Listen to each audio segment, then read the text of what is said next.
Part 4. According to Wikipedia under Trans-Saharan Trade in the Middle Ages. Quote, the rise of the Ghana Empire, now called Mali, Senegal, and southern Mauritania, paralleled the increase in trans-Saharan trade. The trans-Saharan slave trade was also important because large numbers of Africans were sent north, generally to serve as domestic servants or slave concubines. The West African states imported highly trained slave soldiers. It has been estimated that from the 10th to the 19th century, some 6,000 to 7,000 slaves were transported north each year. Perhaps as many as 9 million slaves were exported along the trans-Saharan caravan route. Example, mind you now, this is only talking about the trans-Saharan trade route. Basically, slavery moving systems within Africa. You know, taking the new and fresh clones who didn't know their right hand from their left hand from the factories in Central and Southern Africa and bringing them to the north to be programmed and sold. Hence, the unbelievable number of slaves taken from one generalized area without total social collapse, overgrowth, fertility impossibilities, and the most obvious, why the majority of slaves didn't even know they were being taken as slaves and didn't revolt against much smaller numbers. The small amount of revolts on the high seas that did happen was probably a shipload of Israelites, or at least the seed of the specific Adam and Eve. What I mean is, Adam and Eve's seed not only has the spirit of life through the blessings of the Most High, but because Adam and Eve ate the fruit in the first place, unlike the seed of the serpent, whose eyes were not open, talked about in Genesis 3, for the serpent is not represented as God, Adam and Eve's seed also knew good from evil and realized what was going on in real time. Mind you now, this dispensation we're talking about has absolutely nothing, and let me repeat, it has absolutely nothing to do with the much more damaging Arab slave trade, or even the most damaging one of all, the transatlantic slave trade. Again, making me totally reject their mathematically and physically impossible excuses of natural human-born slavery. Thus, why it's cementing the realization there is no way humanly possible for the African slaves to not be replenishable clones. In fact, remember our G-Men discovery? You remember how Nineveh's weak clones ruled over the much stronger programmable clones? And how I wanted you to remember how cattle was introduced into certain regions on Earth? I can't hear your answer because this is a video. But if you remember that, check out this pivotal scripture donation from the research team of Irish and Leslie about old Nineveh and her clone army they shared with me a long time ago. Please turn to Jonah chapter 4 verse 11 in the Septuagint. Perceptual context. Just as before, people, we should know by now how my God talks to us in each situation, right? Right.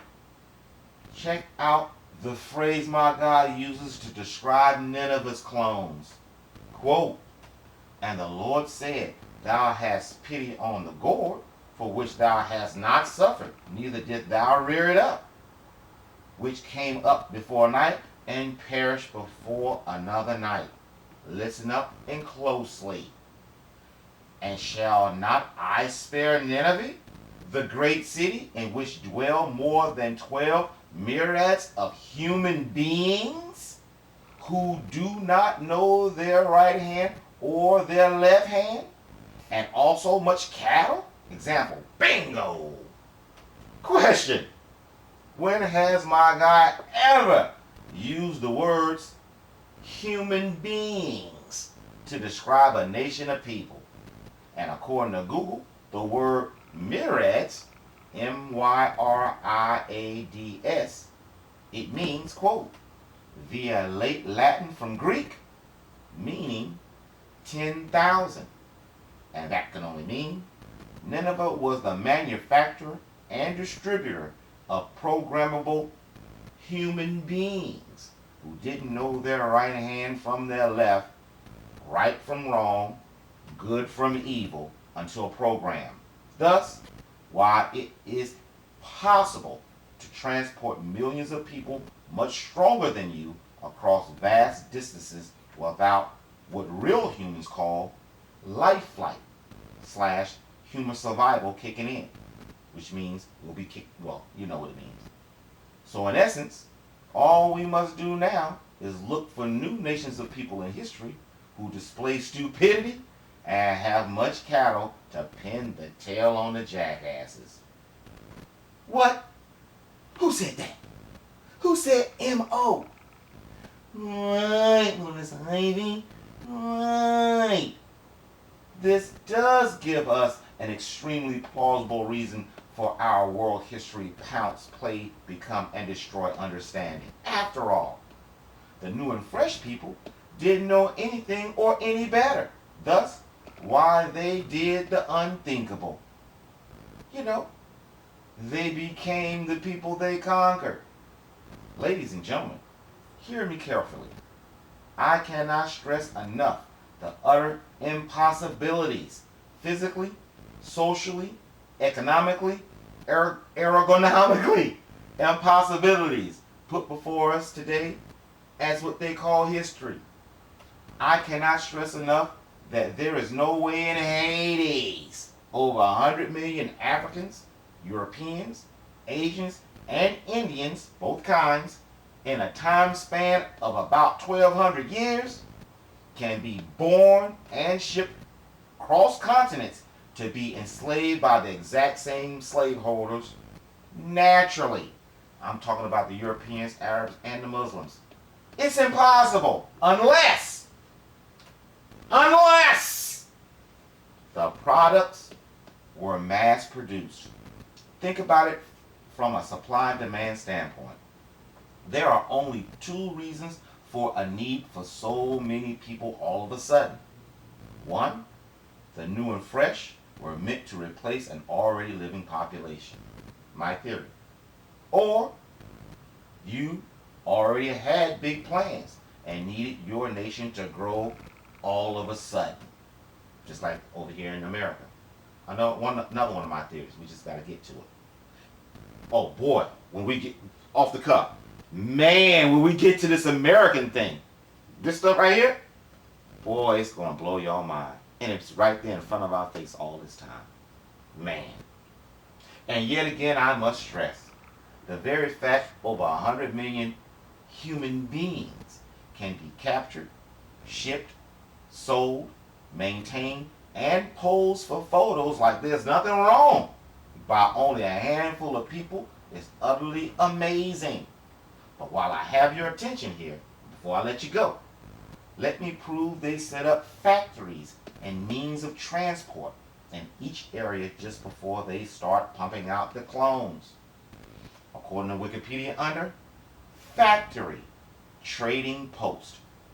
Quote, factory was the common name during the medieval and early modern era for an entrepot, entrepot, which was essentially an early form of free trade zone or transshipment point. Transshipment point. Remember we was talking about the middleman and boom, boom, boom. Okay. At the factory, local inhabitants could interact with foreign merchants, often known as factors. The factories established by European states in Africa, Asia, and the Americas from the 15th century onward also tended to be official political dependencies of those states. These have been seen in retrospect as the precursors of colonial expansion. Say that again. These have been seen in retrospect as the precursors of colonial expansion. Example, read between the lines, people. They set these up, just off the cuff before I finish. I'm finishing it out. Just off the cuff for a second. When these things opened up, when you seen these things open up across the world, one closed down. Where you seen them pop up, you already know that cloning station was going to start pumping things out. Now, they did a wonderful job, in retrospect, of what we're talking about, on mixing things up. Oh my goodness. Like an example I used before, how the Barbary pirates, even though they could walk, they were stationed in North Africa, but they could walk to go get the Bantus for all the slaves they needed, but they couldn't. Nope, there was no man's land. They had to get on them ships and go and raid all these other places, thousands of miles away, all the way up to Sweden. Why? Because it was their job to get those new coming out and distribute them across the globe, distribute them where they needed to go. So, look right there. I got a story to tell. Notice his arms. I got a story to tell about his arms. Well, we already went over it. Remember, it was telling us about the sexual dimorphism? There you go right there. There you go right there. And that was a white slave. And yeah, they had white slaves. And you see how docile that white slave is? And it was just like that all over the place. These people were clones. But we'll get into it. I'm sorry. We'll get into it. Let me finish. Example. Read between the lines, people. Remember our Joel chapter 3, verse 6 understanding? As in, the Psalms 83 gang hid our ancestors in deep Africa until the new and fresh Europeans pumped out of the Anatolia factory could get established. Once that happened, they had their programmed Africans, the middlemen, go into the interior to bring a fresh batch of Bantu clones and our ancestors, one by one, to the perimeter to be sold specifically to the Gentiles for the purpose of removing us from our borders. Well, think about that information like little Miss Ivy for just a minute.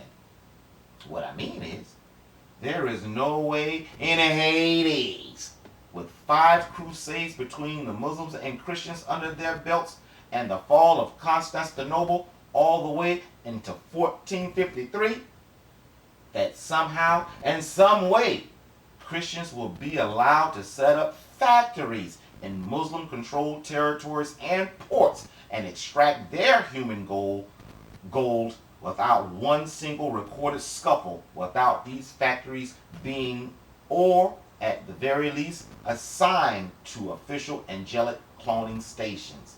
Yeah, that's the reason why there was no scuffle.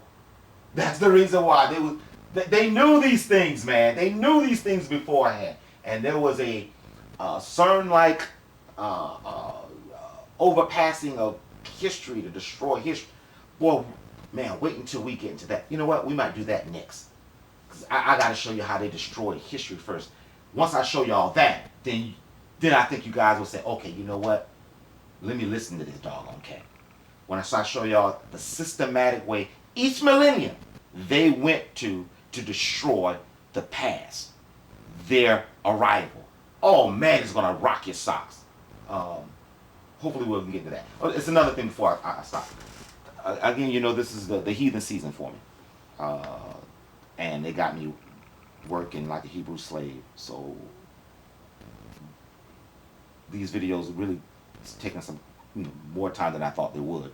I thought I was just going to be able to breeze through them, but so it's going to take some time to get these out. Give me maybe a day in between the videos to do what I need to do, because I want to give you a good product, not just put out some bull crap. I want a good product, give my God my best. So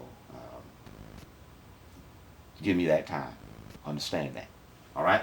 So let me finish this out for you, because I know I'm rambling. I know you want to go, and I can't talk, this, that, and other. And you hate my guts. Here we go. Now I want to start proving everything I've said to you that you think was just my opinion.